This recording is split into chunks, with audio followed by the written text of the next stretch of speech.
Hello दोस्तों, मैं Sanjay Singh IIGS के यूट्यूब चैनल में आप लोगों का स्वागत है।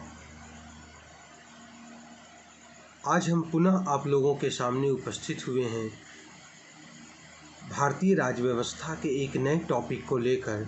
इसके पहले मैंने अनुसूची के बारे में आपको बताया था और उसका ट्रिक भी दिया था।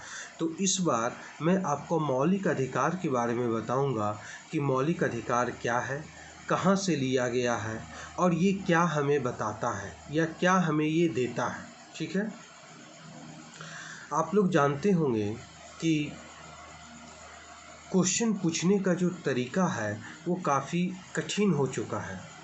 बार बार एग्ज़ाम में विभिन्न प्रकार के जो प्रश्न होते हैं एक ही टॉपिक से पूछे जाते हैं, लेकिन प्रश्न पूछने का तरीका अलग अलग है।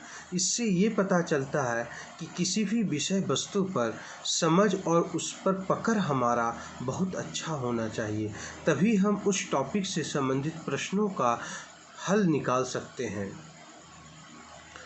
तो इन सभी बातों को ध्यान में रखते हुए आज मैं आप लोगों के सामने मौलिक अधिकार के बारे में बताऊंगा कि मौलिक अधिकार जो है वो भारतीय संविधान का एक बहुत ही महत्वपूर्ण पार्ट है, जो नागरिकों, विदेशियों को भी दिया गया है। समझ गए? तो चलिए हम लोग चलते हैं, मौलिक अधिकार के बारे में चर्चा करते हैं कि मौलिक अधिकार क्या है, कहाँ से आया, इसमें क्या क्या बातें हैं, इन सभी चीज़ों का हम चर्चा करेंगे। और एक बात मैं और बता देना चाहता हूँ कि हमारा जो चैनल है वो मुख्य रूप से उन सभी छात्रों के लिए है जो UPSC का एग्ज़ाम दे रहे हों या फिर विभिन्न कंपटीशन के एग्ज़ाम दे रहे हों, है ना, इन सभी लोगों के लिए है। और इस चैनल के माध्यम से आपकी जो भी समस्याएं होंगी, पढ़ाई से संबंधित समस्याएं, आप हमारा व्हाट्सएप नंबर है 9955281831 पर आप व्हाट्सएप करके भी अपने प्रश्नों का सॉल्यूशन आप पा सकते हैं। ये मुख्य रूप से यह जो चैनल है वो GS से संबंधित चैनल है और जनरल स्टडी से संबंधित चैनल है, और UPSC, CDS, NDA मुख्य रूप से इन सभी एग्ज़ामों की तैयारी यहाँ बहुत अच्छी तरह से होती है। ठीक है, आप अभी देखिएगा JPSC का भी फॉर्म आने वाला है, आप लोग उसे भी भर सकते हैं। इसी चैनल के माध्यम से उसकी भी तैयारी आप लोगों की हो जाएगी। आइए अब हम लोग चलते हैं मौलिक अधिकार के बारे में।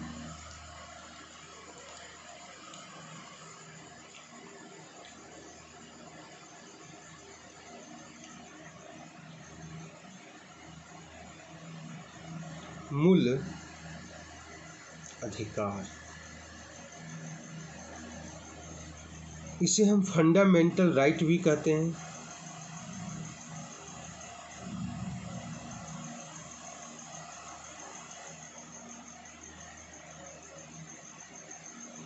इसे फंडामेंटल राइट के नाम से भी जाना जाता है। ये जो मूल अधिकार है वो भारतीय संविधान के भाग 3 और अनुच्छेद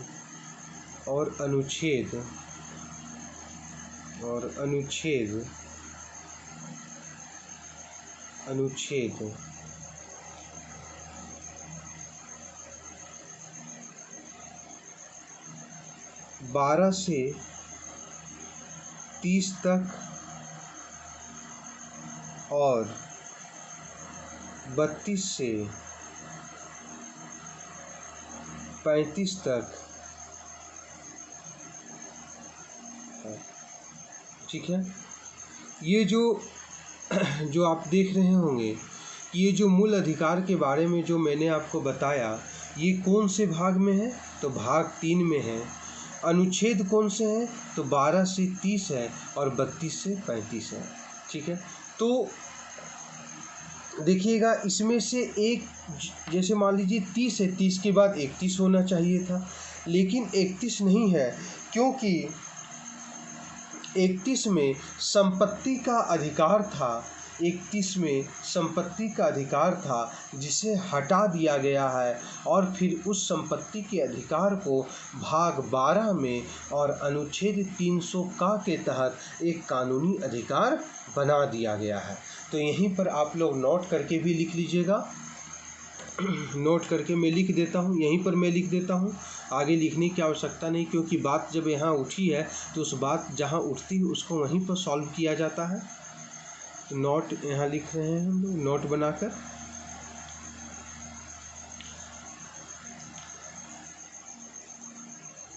संपत्ति का अधिकार, संपत्ति का अधिकार मूल अधिकार, मूल अधिकार से हटाकर कानूनी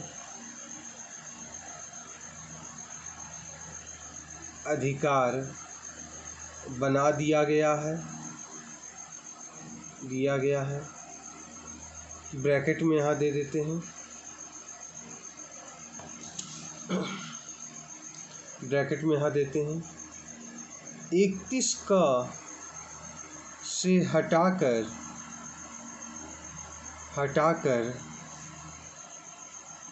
300 का और भाग 3 से भाग 12 कर दिया गया है, ठीक है। यहाँ तक क्लियर है आपका। अगर आपसे पूछेगा कि संपत्ति का जो अधिकार है वो मूल अधिकार है या कानूनी अधिकार, तो आप बोलिएगा कि संपत्ति का जो अधिकार है वो एक प्रकार का कानूनी अधिकार है। पहले ये मूल अधिकार था जिसे 44वां संविधान संशोधन 1978 के द्वारा, तो यहाँ पर एक पॉइंट और बन जाता है कि इसे जो हटाया गया है वो किस संविधान संशोधन के द्वारा हटाया गया, तो 44वां संविधान संशोधन, 44वां संविधान संशोधन 1978 के द्वारा, याद रखिए, ठीक है। यहाँ पर एक और पॉइंट मैंने यहाँ पर लिख दिया आपको कि 44वां संविधान संशोधन 1978 के द्वारा संपत्ति के अधिकार को मूल अधिकार से हटा दिया गया है और इसे कानूनी अधिकार बना दिया गया है। और फिर आर्टिकल कौन सा था, 300 क से हटाकर 331 क से हटाकर 300 का कर दिया गया है और भाग 3 से हटाकर भाग 12 में जोड़ दिया गया है, ठीक है। यहाँ तक क्लियर है आप लोगों का। मैं जो भी मूल अधिकार के बारे में बताऊंगा संक्षिप्त बताऊंगा और ठोस बताऊंगा, to the point, exam of point के व्यू से बताऊंगा। खासकर अभी आप देखेंगे कि अक्टूबर नवंबर में यूपीएससी का एग्ज़ाम भी होने वाला है, उस चीज़ को भी ध्यान में रखकर मैं इसे बता रहा हूं, क्योंकि एग्ज़ाम से पहले आपका एक की नोट्स तैयार हो जाना चाहिए, ठीक है। और ये जो मूल अधिकार जो लिया गया है ये कहाँ से लिया गया है, तो यहाँ पर लिख देंगे कि मूल अधिकार जो लिया गया है वो अमेरिका से लिया गया है, अमेरिका से लिया गया है, ठीक है।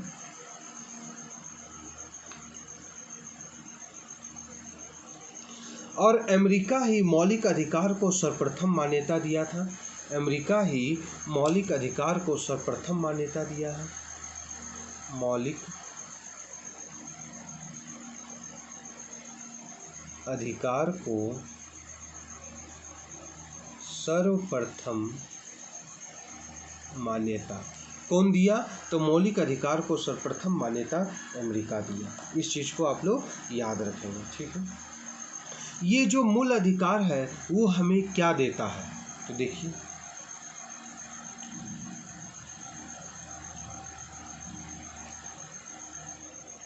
मूल अधिकार हमें क्या देता है, मूल अधिकार हमें क्या देता है, तो फिर उसका जो आंसर आप लोग लिखेंगे कि मूल अधिकार जो है वो हमें क्या देता है। पहला, गारंटी देता है, दूसरा सुरक्षा देता है। तीसरा, व्यक्ति के चहुमुखी विकास पर बल देता है। व्यक्ति के चहुमुखी विकास पर बल देता है। व्यक्ति के चहुमुखी विकास पर बल देता है। ठीक है, तो मूल अधिकार हमें क्या देता है? गारंटी देता है, सुरक्षा देता है और व्यक्ति के चहुमुखी विकास पर ये हमें बल देता है। यहाँ तक क्लियर है आप लोगों का? जैसे अगर हम देखते हैं कि गारंटी ये क्या चीज़ का देता है, तो गारंटी देता है स्वतंत्रता की, हमें ये गारंटी देती है। जीविकोपार्जन करने की ये हमें गारंटी देती है। समझ गए? समानता की ये हमें गारंटी देती है। अस्पृश्यता को समाप्त करने की ये हमें गारंटी देती है कि आपको अस्पृश्यता के आधार पर आपके साथ कोई गलत काम नहीं किया जाएगा, इसकी हमें ये गारंटी देती है। सुरक्षा क्या देती है? जो गारंटी दे रही है, अगर उस गारंटी का अगर हनन करती है, अगर जो गारंटी हमें देता है, अगर उस गारंटी का ये हनन कर देता है, तो फिर आर्टिकल 32 के द्वारा ये हमें सुरक्षा भी प्रदान करती है कि अगर किसी व्यक्ति के मौलिक अधिकार का हनन होता है तो वो आर्टिकल 32 के द्वारा उच्चतम न्यायालय और आर्टिकल 226 के द्वारा उच्च न्यायालय में जाकर अपने मौलिक अधिकारों की गारंटी वो ले सकता है। समझ गए आप स्टूडेंट्स? देखिए, हर एक पॉइंट को आपको क्लियर करना है। ठीक है, अगर मान लीजिए कि आज मैं मूल अधिकार बताया और ये वीडियो आपके पास जाता है और मूल अधिकार से संबंधित कोई भी प्रश्न है ना, आप हमारे व्हाट्सएप नंबर पर शेयर कर सकते हैं। मैंने आपको पहले ही बताया था कि हमारा जो व्हाट्सएप नंबर है वो क्या है? 99 55 28 18 31। ये हमारा व्हाट्सएप नंबर है जिसे आप लोग याद रखेंगे और इसी व्हाट्सएप नंबर पर आप हमसे मूल अधिकार से संबंधित या किसी अन्य प्रश्न हमसे पूछ सकते हैं आप। ठीक है, तो हमने क्या बताया? गारंटी देता है और सुरक्षा भी देता है। तो सुरक्षा कैसे देता है? तो आर्टिकल 32 के द्वारा देता है और फिर आर्टिकल 226 के द्वारा देता है ये हमें सुरक्षा। मौलिक अधिकार हमें क्या देता है? आर्टिकल 32 के द्वारा भी बोला गया है मूल अधिकार में कि अगर किसी भी व्यक्ति के मूल अधिकार का हनन होता है तो आर्टिकल 32 का प्रयोग करके वो सीधे सर्वोच्च न्यायालय जा सकता है। अब जो तीसरा पॉइंट जो दिख रहा है वो हमें व्यक्ति के चहुमुखी विकास पर बल देता है। तो व्यक्ति का ये जो चहुमुखी विकास होता है, ये चहुमुखी विकास क्या है? तो उस चीज़ को भी हम लोग जानेंगे कि चहुमुखी विकास जो है वो क्या है, तो उसको जानिए। भौतिक विकास है। चहुमुखी विकास के अंतर्गत क्या आता है? भौतिक विकास आता है पहला। दूसरा, बौद्धिक विकास आता है और तीसरा, नैतिक विकास आता है। ठीक है, व्यक्ति के चहुमुखी विकास पर बल देता है। पहला भौतिक विकास है, दूसरा बौद्धिक विकास है और तीसरा नैतिक विकास है। ये तीनों विकास पर ये बल देता है। अगर हम देखते हैं भौतिक विकास का मतलब ये होता है कि व्यक्ति या नागरिक है ना, संसाधनों का प्रयोग करके अपने और समाज का विकास करे, वो भौतिक विकास कहलाता है। ठीक है, और ये संसाधन का प्रयोग हमें मूल अधिकार में दिया गया है। बौद्धिक विकास कहने का मतलब ये हुआ कि आप अपनी शिक्षण संस्था, आप अपने सभ्यता और संस्कृति के अनुसार शिक्षण सभ्यताओं का निर्माण कर सकते हैं और उसमें आप पढ़ाई कर सकते हैं। ये सभी बातें हैं। और भौतिक और बौद्धिक विकास के बाद नैतिक विकास आता है। नैतिक विकास जो होगा वो विधि के समता, विधि के समान संरक्षण जैसे बातों को देखने के बाद पता चलता है। और दूसरी बात, धर्म, मूल, वंश, जाति, लिंग, जन्म स्थान के आधार पर भेदभाव नहीं करना, इससे हमें नैतिक शिक्षा मिलती है। आर्टिकल 17 से भी हमें नैतिक शिक्षा मिलती है, क्योंकि आर्टिकल 17 में अस्पृश्यता के बारे में बताया गया है। ठीक है, तो अस्पृश्यता के बारे में बताया गया है और यह बोला गया है कि किसी भी व्यक्ति के साथ उनके धर्म को लेकर, उनके जाति को लेकर, है ना, उनसे छुआछूत का बर्ताव आप नहीं कर सकते हैं। इन सभी बातें जो है हमें मौलिक अधिकार में मिलती है, जिससे हमारा नैतिक विकास पर बल मिलता है। दूसरा बात ये देखिए कि धार्मिक जो है, धार्मिक अधिकार जो है, अनुच्छेद आपका देखिएगा 25 से 28 तक धार्मिक अधिकार के बारे में बताया गया है ना। धर्म की स्वतंत्रता के बारे में बताया गया है। उसमें ये भी बोला गया है कि आप किसी भी धर्म को मान सकते हैं, किसी भी धर्म का अनादर नहीं कर सकते हैं। समझ गए बात को? तो इससे भी हमें एक नैतिक शिक्षा का विकास हमें मिलता है। मुख्य रूप से नैतिक शिक्षा का विकास स्वतंत्रता में दिखाई देता है। नैतिक शिक्षा का विकास अनुच्छेद 17 में हमें मूल रूप से दिखाई देता है। तो ठीक है कि मूल अधिकार हमें क्या देता है, तो मैंने आपको बता दिया कि मूल अधिकार हमें क्या देगा, गारंटी देगा, सुरक्षा देगा और व्यक्ति के चहुमुखी विकास पर बल देगा। व्यक्ति तभी अपना चहुमुखी विकास कर सकता है जब उसमें भौतिक, बौद्धिक और नैतिक विकास हो, और ये भौतिक, बौद्धिक और नैतिक विकास हमें मूल अधिकार में मिलता है।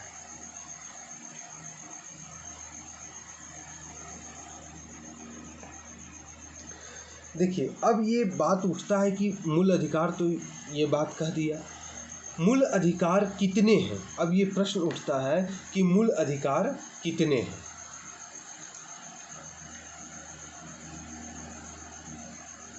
मूल अधिकार कितने हैं? मूल अधिकार कितने हैं? अगर ये प्रश्न पूछता है कि मूल अधिकार कितने हैं, तो फट से इसका आंसर आप लोग दीजिएगा कि मूल अधिकार जो हैं वो 6 हैं। ठीक है, मूल अधिकारों की संख्या 6 है।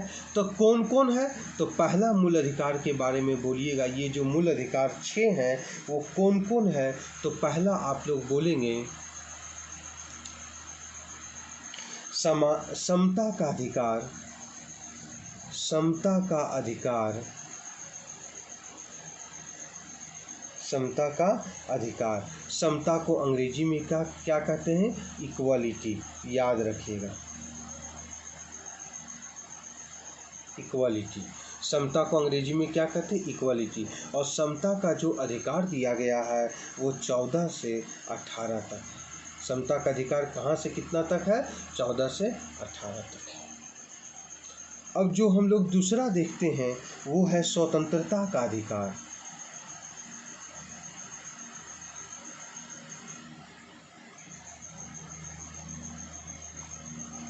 स्वतंत्रता का अधिकार, स्वतंत्रता का जो अधिकार है वो 19 से 22 तक है, 19 से 22 तक है। और ये स्वतंत्रता को हम लोग इंग्लिश में कहेंगे फ्रीडम, फ्रीडम। ठीक है, स्वतंत्रता का अधिकार 19 से। तीसरा जो हम लोग आते हैं, लिखेंगे शोषण के विरुद्ध अधिकार, शोषण के विरुद्ध अधिकार।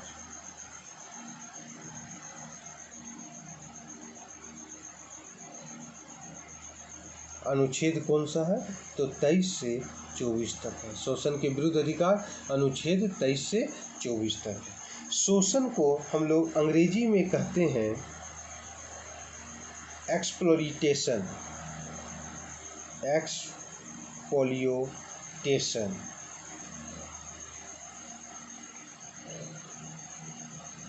चौथा जो अधिकार है उसके बारे में आप लोग देखिएगा कि चौथा अधिकार क्या कहता है? धर्म की स्वतंत्रता का अधिकार, धर्म की स्वतंत्रता, की स्वतंत्रता का अधिकार। स्वतंत्रता का अधिकार। ठीक है, तो ये जो आर्टिकल है वो 25 से 28 तक है। धर्म की स्वतंत्रता का आर्टिकल कितना है? 25 से 28 तक।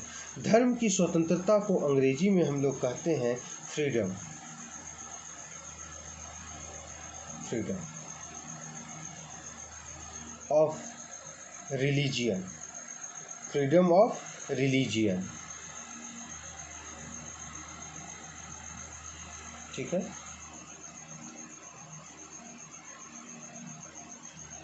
पांचवा जो अधिकार है उसके बारे में आप लोग देखिएगा, संस्कृति और शिक्षा संबंधी अधिकार। शिक्षा संबंधी अधिकार, संस्कृति और शिक्षा संबंधी अधिकार, याद रखिए। Cultural and educational. संस्कृति को हम लोग क्या कहेंगे? कल्चरल कहेंगे, और शिक्षा को हम लोग कहेंगे एजुकेशनल।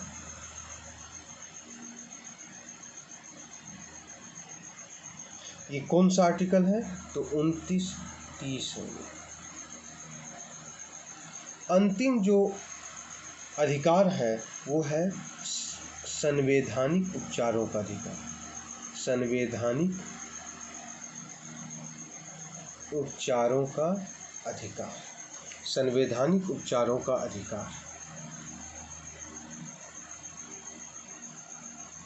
अधिकार। जो आर्टिकल हमारा 32 है, याद रखिएगा। ठीक है, संवैधानिक उपचारों के अधिकार को हम लोग अंग्रेजी में कह सकते हैं राइट टू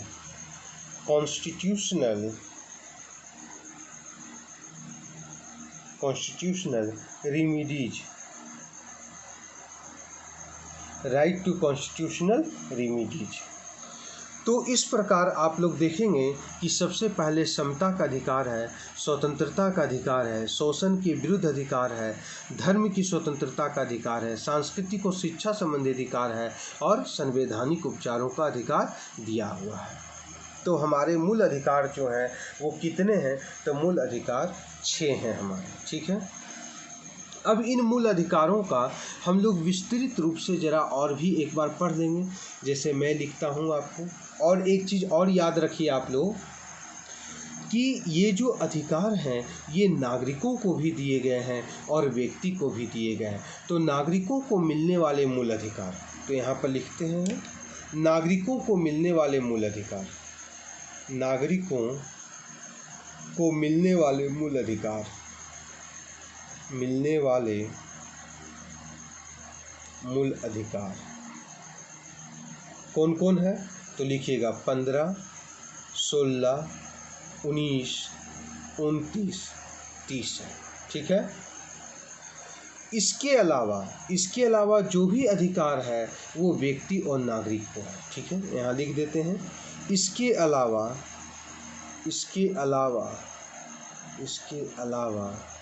जो भी अधिकार है वह व्यक्ति और नागरिक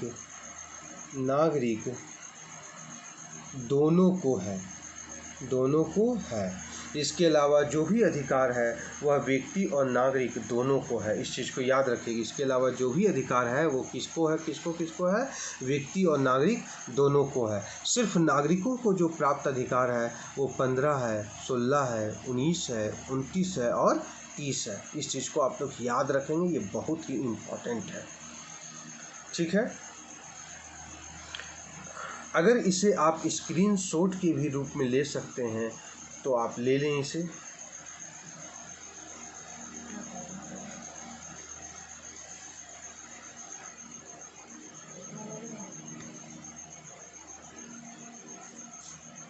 अभी मैं रात के देखिएगा 12:15 बज रहा है और इस 12:15 बजे मैं आपको तैयारी करवा रहा हूं जिससे कि आप अपने लक्ष्य को प्राप्त कर पाएँ। मेहनत तो करना ही पड़ेगा। जिस प्रकार से क्वेश्चन का पैटर्न बहुत कठिन होते हुए चला जा रहा है, मेहनत करने की आवश्यकता है, बिना मेहनत का नहीं हो सकता है।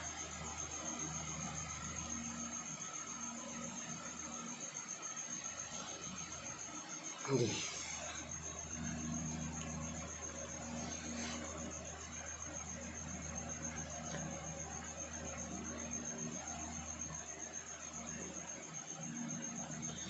अब देखिए, एक आर्टिकल है, आर्टिकल 12, ठीक है। तो आर्टिकल 12 में क्या बोलता है? तो आर्टिकल 12 में बोलता है, राज्य की बात करता है। राज्य है, कौन कौन राज्य है? LIC भी एक राज्य है, ONGC भी एक राज्य है। इसको हम राज्य कह सकते हैं। राज्य की परिभाषा दी गई है, जिसमें LIC है, ONGC है, सेल है, कुछ सरकारी कंपनियां, लिमिटेड कंपनियां भी राज्य की भूमिका निभाती है। राज्य तो हमारी राज्य की भूमिका निभाएगी ही निभाएगी, लेकिन कुछ सरकारी कंपनियां जो होती हैं वो भी राज्य की भूमिका निभाती है। क्यों? क्योंकि राज्य का काम है लोगों का कल्याण करना, लोगों को सुविधा उपलब्ध करवाना, लोगों को आर्थिक रूप से मजबूत करना। उसी प्रकार से ये सब कंपनियां भी राज्य के अनुसार ही कार्य करती है। राज्य के जो उद्देश्य होते हैं वही इन कंपनियों के भी उद्देश्य होते हैं। इस प्रकार LIC, ONGC, सेल, ये सब सभी क्या है? राज्य है, ठीक है। अब आर्टिकल 13 में देखिएगा, आर्टिकल 13 जो बात करता है, वो आर्टिकल 13 क्या बात करता है, इस चीज़ को ध्यान में रखेंगे आप लोग। आर्टिकल 13 बोलता है, अगर कोई संसद या विधायिका कोई ऐसा अधिकार लागू करता है या कोई ऐसा कानून लागू करता है जो मूल अधिकार से असंगत है, तो वह मूल अधिकार का उल्लंघन माना जाएगा और आर्टिकल 32 का प्रयोग करके आप अपना मूल अधिकार को बचा सकते हैं, ठीक है। तो यहाँ पर संक्षिप्त में सिर्फ हमें लिखना है। संक्षिप्त में क्या लिखेंगे?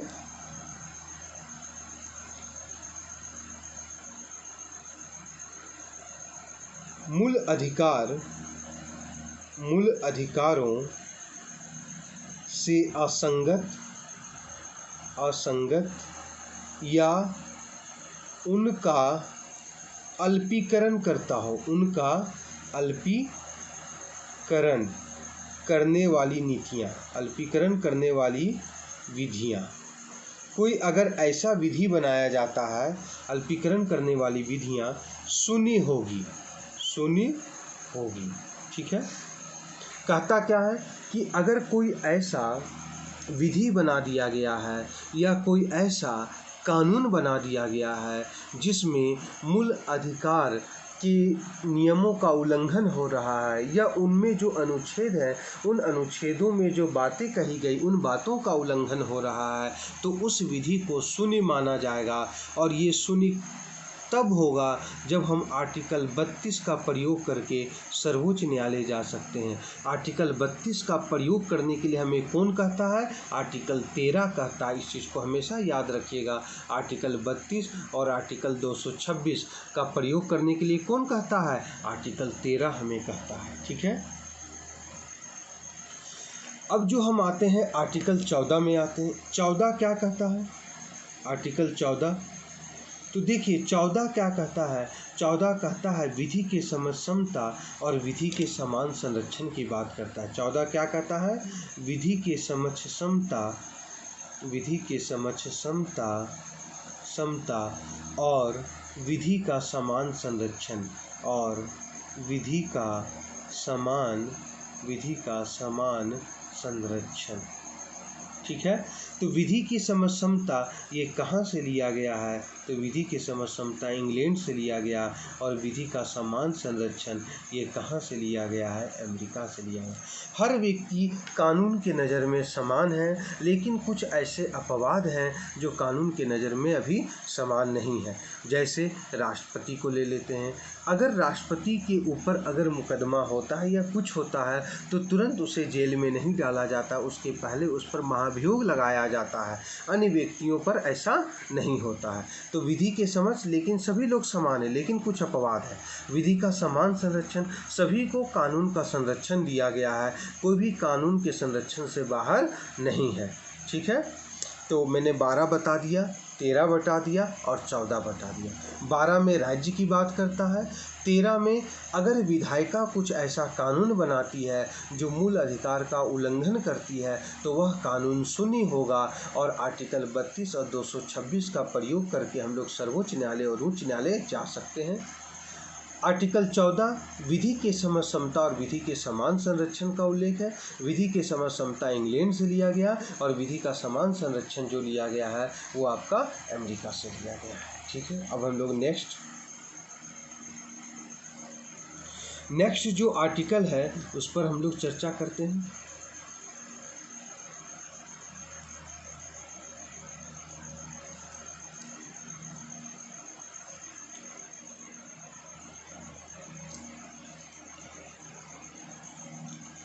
नेक्स्ट जो आर्टिकल है वो कौन सा है, तो आर्टिकल 15 है।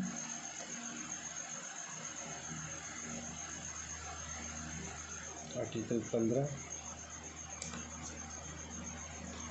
15 में क्या कहता है, धर्म, मूल वंश, जाति, लिंग, जन्म स्थान के आधार पर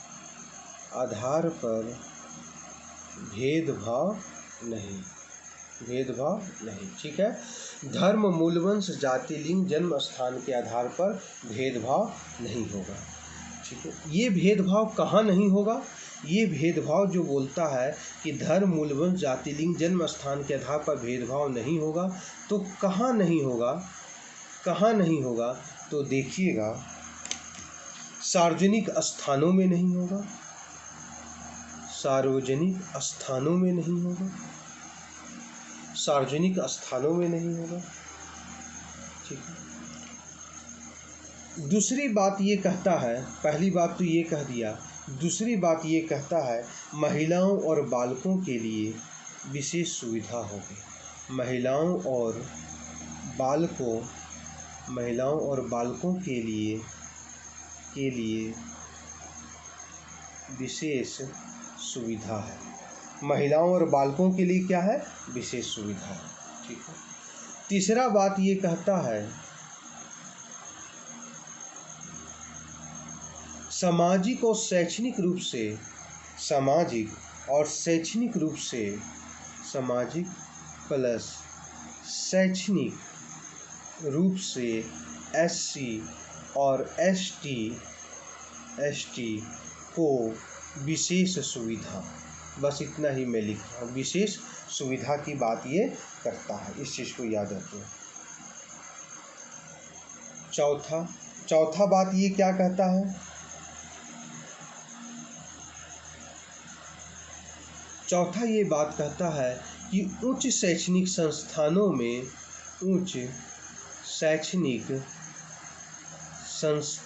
में आरक्षण, किसको आरक्षण मिलेगा, SC को मिलेगा, ST को मिलेगा, OBC को मिलेगा। ठीक है, जाति, जनजाति और सामाजिक रूप से पिछड़े हुए वर्गों के लिए आरक्षण की व्यवस्था जो करता है ये करता है।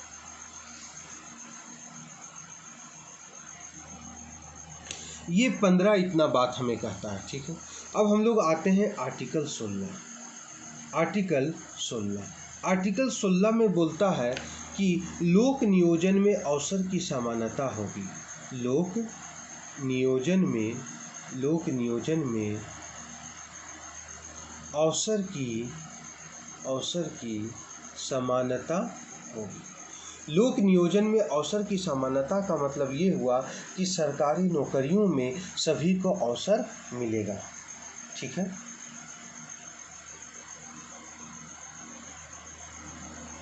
यहाँ पर एक OBC वर्ग के बारे में भी बताया गया है और इस OBC वर्ग के लिए इंदिरा साहनीवाद या मंडल आयोग आया था। इंदिरा साहनीवाद या मंडल आयोग। ठीक है, इस चीज़ को याद रखेंगे। ओबीसी वर्ग के लिए क्या आया था? इंदिरा साहनीवाद, और मंडल आयोग के बारे में ओबीसी वर्ग के बारे में बताता है। ठीक है, बस इतना ही हम लोग इस क्लास में रखेंगे। इसके बाद और भी विस्तृत अगर चाहिए आप लोगों को तो आप व्हाट्सएप पर हमें कमेंट करके आप बोल सकते हैं। मैं आपको फिर इसके ऊपर एक और क्लास बना के दूंगा जो विस्तृत रूप से आपका होगा। ठीक है, 16 में आप देखेंगे कि कुछ संशोधन भी किए गए थे, जैसे 77वां संविधान संशोधन 1995, और 77वां संविधान संशोधन 1995 में 16(4) जोड़ा गया था। 16(4) में बोला गया था प्रोन्नति के मामले में आरक्षण मिलेगा।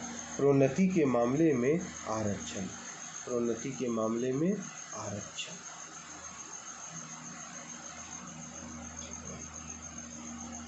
फिर दूसरा जो आता है 81वां संविधान संशोधन 2000, 81वां संविधान संशोधन 2000। इसमें 16(4) ख जोड़ा गया, इसमें 16(4) ख जोड़ा गया, जिसमें बोला गया कि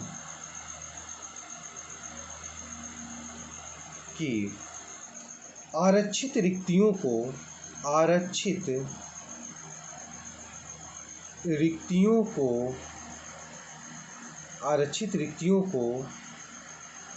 अगले वर्ष के कुल रिक्तियों में नहीं जोड़ा जाएगा, कुल रिक्तियों में नहीं जोड़ा जाएगा, नहीं जोड़ा जाएगा। देखिए मैं जल्दी लिख रहा हूँ, अगर कुछ दिक्कत हो तो आप लोग बताएंगे कमेंट करके।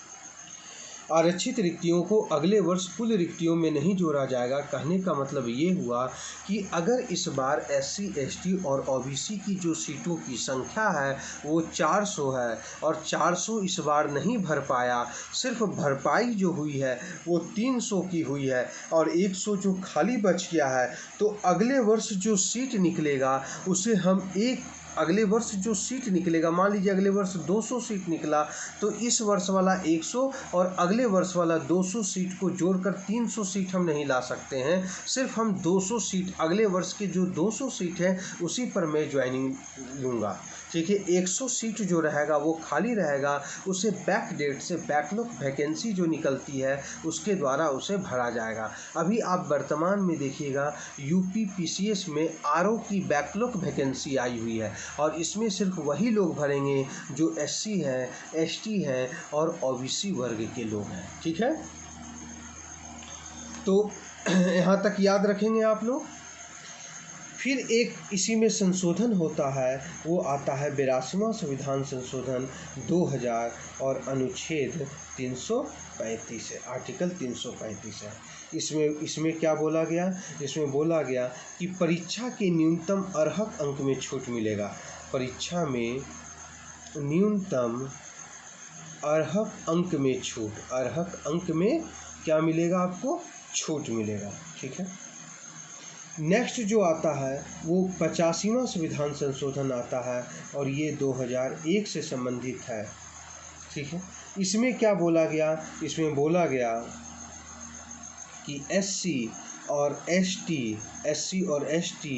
वर्ग के लोगों को सरकारी सेवाओं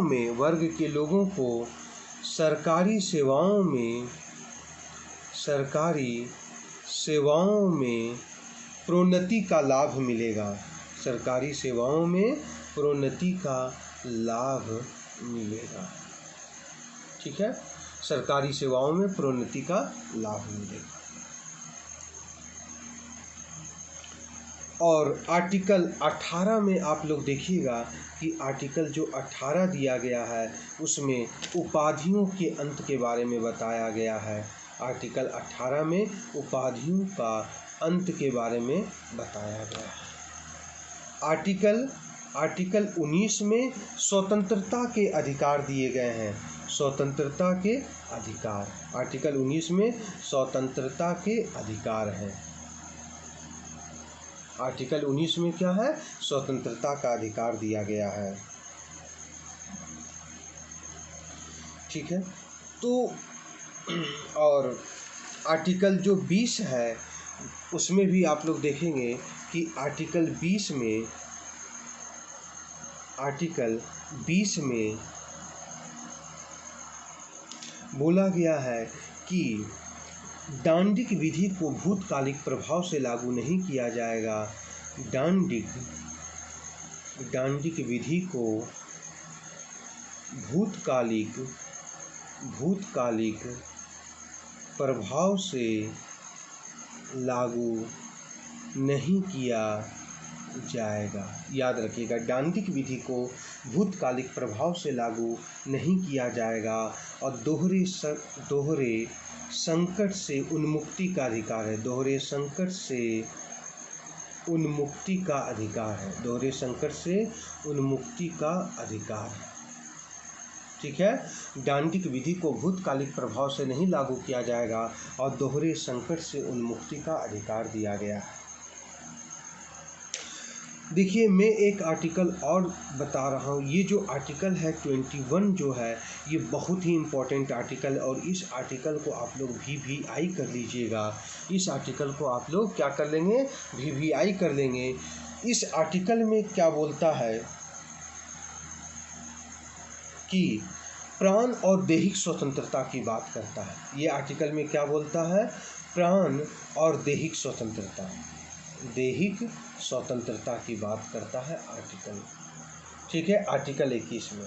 ठीक है, प्राण और दैहिक स्वतंत्रता, जीवन की रक्षा का भी अधिकार की बात करता है। जीवन की रक्षा का अधिकार, ये बहुत ही इम्पॉर्टेंट है। इस चीज़ को आप लोग हमेशा याद रखेंगे कि जो आर्टिकल 21 में बहुत सारे अधिकार दिए गए हैं, लेकिन मैं आपको सिर्फ संक्षिप्त रूप में बता रहा हूँ कि प्राण और दैहिक स्वतंत्रता के अधिकार हैं और जीवन की रक्षा के अधिकार दिए गए। इससे भी प्रश्न आपके लड़ जाएंगे।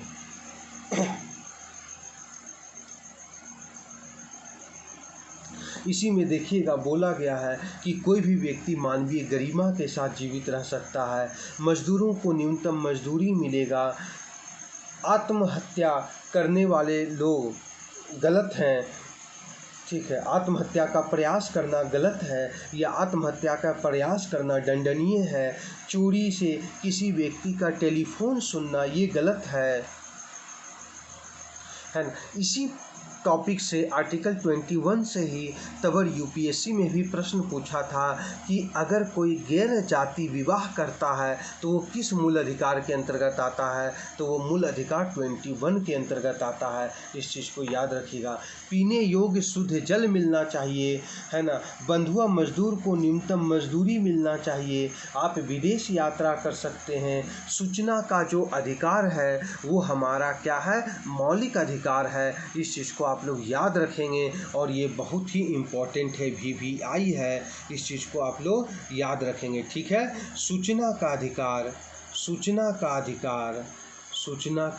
अधिकार क्या है? मूल अधिकार है। सूचना का अधिकार क्या है? हमारा मूल अधिकार है। याद रखिए, ये हमारा अधिकार है किसी भी चीज़ का सूचना पाना। ठीक है, सूचना का अधिकार हमारा मूल अधिकार है, और सूचना का अधिकार हमारा आर्टिकल 21 के अंतर्गत आता है। इस चीज़ को आप लोग याद रखिएगा। 6 से 14 वर्ष तक के बच्चों को निःशुल्क शिक्षा उपलब्ध करवाना, ये भी आर्टिकल 21 के अंतर्गत आता है। और इसमें जो इम्पोर्टेंट है वो लिख लीजिए। मैं जो इम्पोर्टेंट है मैं आपको लिखा दे रहा हूँ। 6 से 14 वर्ष के बच्चों को 14 वर्ष के बच्चों को निःशुल्क शिक्षा देना या निःशुल्क शिक्षा पाने का अधिकार है, उसे पाने का अधिकार है। 6 से 14 वर्ष के बच्चों को। और ये कब लागू हुआ था? तो 86वां संविधान संशोधन 2002 के द्वारा। याद रखिएगा, मैं यहाँ लिख दिया। 86वां संविधान संशोधन 2002 के द्वारा 6 से 14 वर्ष के बच्चों को निःशुल्क शिक्षा उपलब्ध करवाना है। ठीक है, तो इसमें बहुत सारा चीज़ है। आर्टिकल 21 में देखेंगे, कम से कम आप मान के चलिए कि 37-38 ऐसे बातें हैं जो आर्टिकल 21 में दिया गया, और सभी बातों को यहाँ कहना उपयुक्त नहीं होगा क्योंकि समय नहीं है। आर्टिकल, अब आते हैं हम लोग आर्टिकल 22 में। आर्टिकल 22 में, आर्टिकल 22 में क्या कहा गया है, तो देखिएगा कि आर्टिकल 22 में कहा गया है कि गिरफ्तार और निरोध से संरक्षण, गिरफ्तारी और निरोध में संरक्षण, गिरफ्तारी प्लस निरोध में संरक्षण, है ना। यहाँ पर आप लिख सकते हैं निवारक निरोध, है ना। संदेह के आधार पर किसी व्यक्ति को आप गिरफ्तार करते हैं तो उसमें उसे संरक्षण दिया गया है, और किसी व्यक्ति को अगर आप गिरफ्तार कर लेते हैं तो 24 घंटे के अंदर उन्हें मजिस्ट्रेट के पास उपस्थित करना, ये सब आर्टिकल 22 में आपको मिल जाएगा। ठीक है। आर्टिकल जो 23 है, आर्टिकल जो 23 है, आर्टिकल 23 जो है, मानव के दुर्व्यापार और बलात् श्रम पर निषेध है। मानव के दुर्व्यापार तथा बलात् श्रम पर निषेध है। बलात् श्रम पर निषेध, मानव के दुर्व्यापार तथा बलात् श्रम पर निषेध है। इस चीज़ को याद रखिएगा। ठीक है आप लोग। आर्टिकल 24, आर्टिकल 24 में क्या कहता है ये देखेंगे। 14 वर्ष से कम आयु के बालकों को, 14 वर्ष से कम आयु के बालकों को खतरनाक कार्यों में नहीं लगाया जाएगा। खतरनाक कार्यों में नहीं लगाया जाएगा। खतरनाक कार्यों में नहीं लगाया जाएगा। नहीं लगाया जाएगा। इस चीज़ को याद रखेंगे। 14 वर्ष से कम आयु के बालकों को खतरनाक कार्यों में नहीं लगाया जाएगा।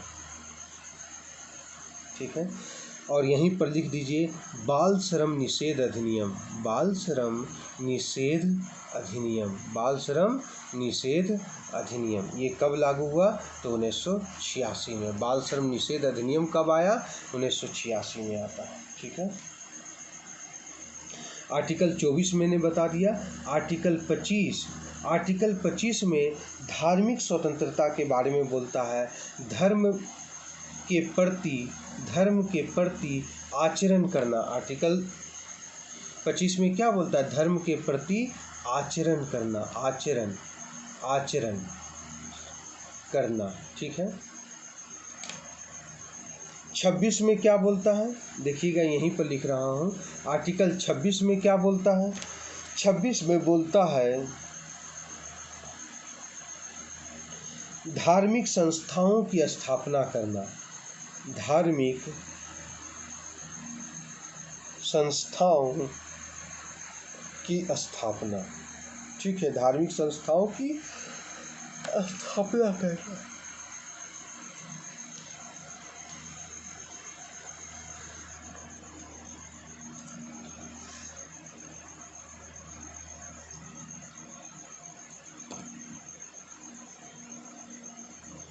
आर्टिकल 27, आर्टिकल 27 में क्या बोलता है,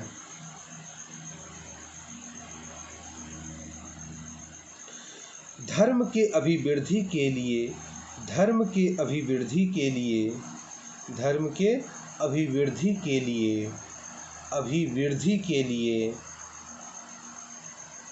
कर अदा करने पर दबाव नहीं देना। कर अदा करने के लिए दबाव नहीं देना। कर अदा करने के लिए दबाव नहीं देना। इस चीज़ को याद रखेंगे। ठीक है। आर्टिकल 28 हमें क्या कहता है, आर्टिकल 28 कहता है अपने और शैक्षणिक संस्थाओं की और धार्मिक शिक्षा दे सकते हैं। अपनी शैक्षणिक संस्थाओं में राज्य निधि से पोषित शैक्षणिक संस्थाओं में किसी भी प्रकार की धार्मिक शिक्षा दी जा सकती है।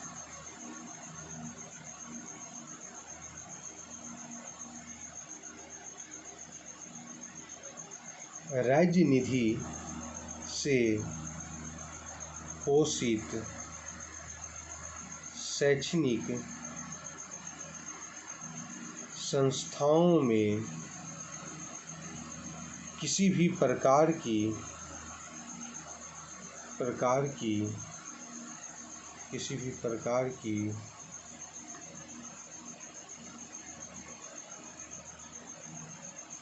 राज्य निधि से पोषित शैक्षणिक संस्थानों में किसी भी प्रकार की धार्मिक शिक्षा नहीं दी जा सकती है।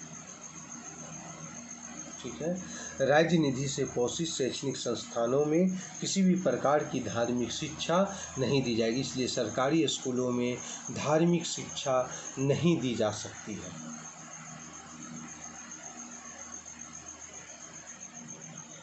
आर्टिकल 29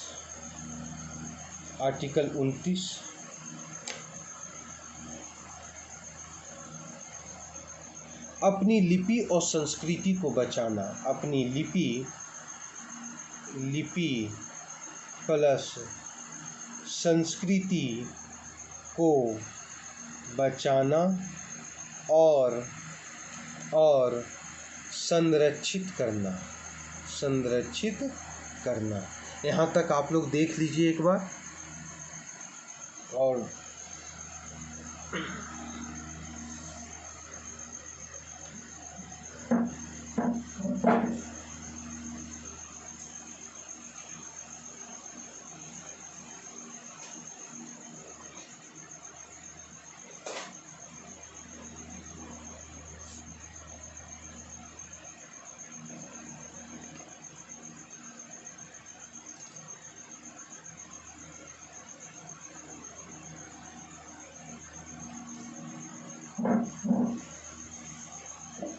ठीक है, तो हमने आर्टिकल 27 बता दिया, 28 बता दिया, 29 बता दिया। 30 में आप लोग देखेंगे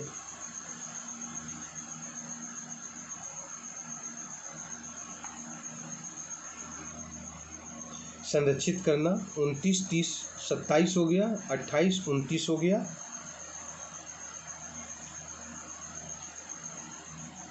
30 में सभी अल्पसंख्यक वर्ग, देखिएगा, सभी अल्पसंख्यक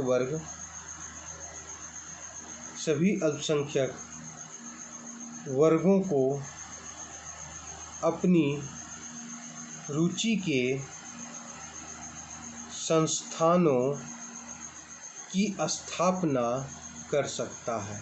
अपनी रुचि के संस्थानों की स्थापना कर सकता है, इस चीज़ को याद रखेगा। आर्टिकल 30 में बोलता है कि जो भी अल्पसंख्यक वर्ग हैं वो अपनी रुचि के संस्थाओं की स्थापना वो कर सकते हैं। आर्टिकल 30 में तो मैंने आपको पहले भी बता दिया था कि आर्टिकल 31 जो है वो कैसा है, तो वो निरसित है, मतलब इसको समाप्त कर दिया गया, जिसमें संपत्ति का अधिकार था। और फिर आप लोग आर्टिकल 32 को ज़रूर याद रखेंगे, क्योंकि इसमें संवैधानिक उपचारों का अधिकार दिया गया है। संवैधानिक उपचारों का अधिकार,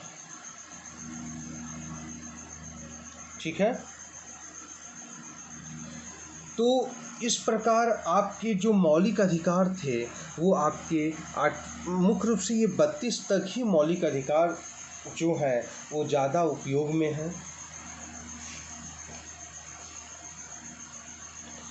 तो मैंने आपका जो क्लास मौलिक अधिकार से संबंधित जो बातें थी मैंने आपको वो बताया। आप लोग मौलिक अधिकार से संबंधित अन्य बुक को भी आप लोग ध्यान में रखकर इसकी तैयारी करेंगे। अब मैं क्या करूँगा कि कल आपको मौलिक अधिकार से संबंधित कुछ प्रश्न जो है उनका एक्सरसाइज करवाऊँगा। आप लोग अपने घर में मूल अधिकार से संबंधित जो भी टॉपिक होगा, जो भी विषय होगा, उसे ध्यानपूर्वक आप लोग पढ़ लीजिएगा। ठीक है, कल हम लोग प्रश्न का एक्सरसाइज करेंगे। ठीक है, तो आज के लिए बस इतना ही रहने दीजिए। जय हिंद, जय भारत।